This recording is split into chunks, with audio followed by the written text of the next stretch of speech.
आज हम लोग पढ़ने वाले हैं solution of pair of linear equations by the method of equating their coefficient. पहले हम लोग जानेंगे क्या होता है कोएफिशिएंट। जैसे ये पहला इक्वेशन है 2x + 3y = 11। अगर हम पूछेंगे x का कोएफिशिएंट क्या है 2, y का कोएफिशिएंट क्या है 3। Second equation 23x - 5y = 8। तो सेकेंड वाले इक्वेशन में x का कोएफिशिएंट क्या है 23 और y का कोएफिशिएंट क्या है -5। हम लोग आज इक्वेटिंग देयर कोएफिशिएंट के मेथड से यहाँ पर x और y का वैल्यू निकालने का कोशिश करेंगे। तो इसको सॉल्व कैसे करेंगे? इसको सॉल्व करने का दो मेथड है। पहला मेथड एडिशन और दूसरा मेथड हो जाएगा सब्ट्रैक्शन। कब हम लोग ऐड करेंगे और कब हम लोग सब्ट्रैक्ट करेंगे?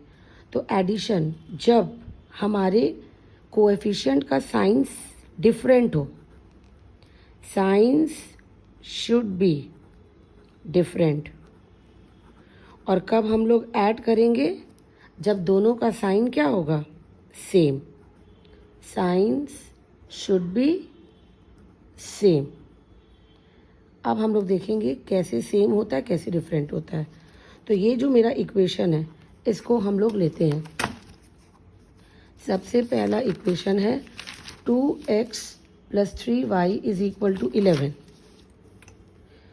पहला इक्वेशन है 2x + 3y = 11।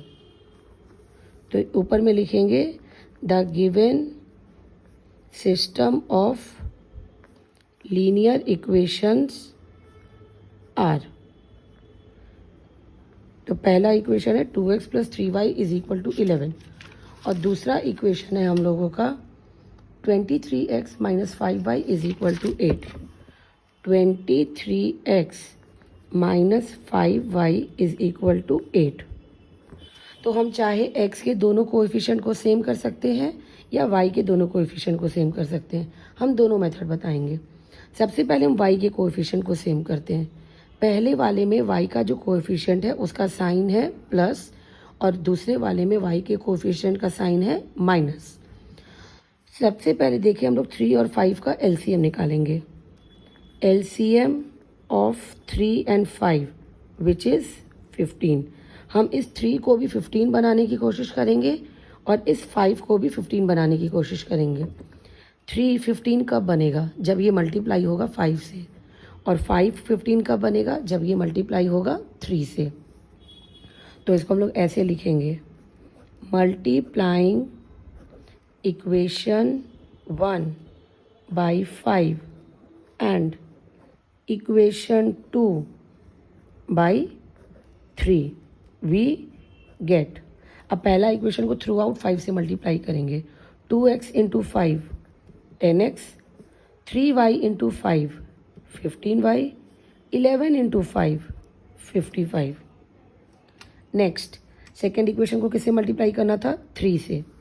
23 × x 69x, 5 sorry ये साइन था माइनस, 5 × 3 15y, 8 × 3 24। कोई दिक्कत? अब 15y का साइन प्लस है और माइनस है। हम क्या बताए थे आप लोगों को कि जब साइन डिफरेंट होगा तो उस केस में हम लोग क्या करेंगे? ऐड करते हैं। तो दोनों इक्वेशन को ऐड किए। 69x + 10x 79x। ये दोनों ऐड किए तो कैंसिल हो गया। इन दोनों को ऐड करते हैं 79। अब हमको x का वैल्यू मिल जाएगा 79/79 1। x का वैल्यू मेरा क्या आ गया 1। अब इस x के वैल्यू को पुटिंग x = 1 इन दोनों में से किसी भी इक्वेशन में डालते हैं। तो इक्वेशन 2 में डाल देते हैं। 1 में भी डाल सकते हैं 2 में भी। हम 2 को सिलेक्ट किए तो ये हो गया 23 × 1 - 5y = 8। 23 हम इस 8 को इधर ले आए = 5y। 23 - 8 15 = 5y। तो 15/5 = y, यानी y = क्या हो गया 3। तो इस इक्वेशन का सल्यूशन क्या आ गया x is equal to 1 and y is equal to 3 are the solutions. किसका सॉल्यूशंस है? Of the given system of linear equations. तो ये एक मेथड हो गया जब हम दोनों को ऐड किए। अब हम दोनों को सब्ट्रैक्शन वाला देखते हैं। सेकेंड मेथड जो कि किस पे है मेरा? सब्ट्रैक्शन पे। इसमें भी हम यही लिखेंगे, the given system of linear equations are. मेरा लीनियर इक्वेशंस कौन कौन सा था? 2x plus 3y is equal to 11 and second 23x minus 5y is equal to 8। हम पहले किसके इक्वेशन को सेम किए थे? कोफिशेंट को, y के। अब हम किसके कोफिशेंट को सेम करेंगे? x के। पहले वाले में x का कोफिशेंट 2 है और दूसरे वाले में x का कोफिशेंट 23 है। हम दोनों का निकालेंगे LCM। LCM of 2 and 23 is 46। LCM 46 आया तो फर्स्ट इक्वेशन का जो कोएफिशिएंट है वो 2 है, उसको हमको 46 बनाना है। तो वो कैसे बनेगा? 23 से मल्टीप्लाई करके। तो मल्टीप्लाइंग इक्वेशन 1 बाई 23 एंड ये 23 है, ये 46 कब बनेगा? जब हम इसको मल्टीप्लाई करेंगे 2 से। तो 23 से पहला मल्टीप्लाई होगा, 23 इंटू 2 46x, 23 इंटू 3 69y और 23 इंटू 11 तो ये कितना हो जाएगा? 253। सेकेंड वाली इक्वेशन को हम किससे मल्टीप्लाई किए? 2 से। 23 into x 46x, 5 into 2 10y, 8 into 2 16। अब जो हम इक्वेट किए कोफिशिएंट 46 यहाँ पे दोनों के 46 का साइन क्या है? प्लस।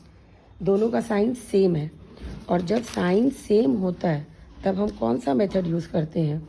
Subtraction method. कौन सा मेथड? सब्ट्रैक्शन। तो सब्ट्रैक्शन में क्या करेंगे? हम नीचे वाले सबका साइन चेंज कर देंगे। इस 46 का साइन यहाँ प्लस है, ये बन गया माइनस। ये 10y का साइन माइनस है, ये बन गया प्लस। ये 16 का साइन प्लस है, ये क्या बन गया? माइनस। अब इस 46x का साइन प्लस, इस 46x का साइन प्लस नहीं, जो नीचे आया माइनस, ये दोनों कैंसिल हो गया। 69 का प्लस 10 का माइनस नहीं होगा, 10 का क्या होगा? प्लस। ये 79 बन गया और 253 का प्लस और 16 का माइनस, तो ये बन जाएगा 237। Now y is equal to 237 by 79। अब 79 के टेबल में 237 आता है, 3 टाइम्स आता है, ये 3 टाइम्स। तो y का वैल्यू कितना हो गया? 3। y का वैल्यू क्या हो गया? 3। Now substituting the value of y,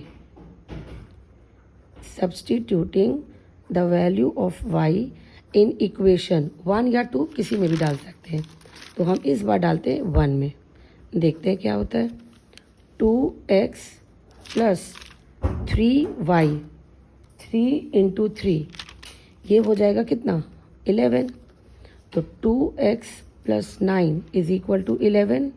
तो 2x इज इक्वल टू क्या हो गया? 11 minus 9 which is equal to 2। तो x का वैल्यू क्या आ गया? 2/2 विच इज़ 1। तो x is equal to 1 and y is equal to 3 are the solutions of the given system of linear equations. इसको चेक भी कर सकते हैं हम कि हम गलत बनाए हैं कि सही बनाए हैं। पहला equation 2x plus 3y is equal to 11। हम LHS रखते हैं यहाँ और यहाँ रखते हैं RHS। x का वैल्यू कितना आया है? 1। 2 इंटू 1 y का वैल्यू कितना आया है 3 into 3 2 + 9 which is equal to 11 और RHS मेरा 11 सेम LHS RHS हो गया। लेकिन एक इक्वेशन में डाल करके नहीं चेक करना है, दोनों इक्वेशन में चेक करना है। दूसरा इक्वेशन मेरा क्या था 23x - 5y = 8। इसमें भी हम LHS जो इक्वल टू के पहले होता है ये सारा LHS होता है और जो इक्वल टू के बाद होता है वो सारा क्या होता है RHS LHS RHS। x की जगह पर हम क्या डालेंगे 1 और y की जगह क्या डालेंगे 3। x की जगह 1 और y की जगह 3।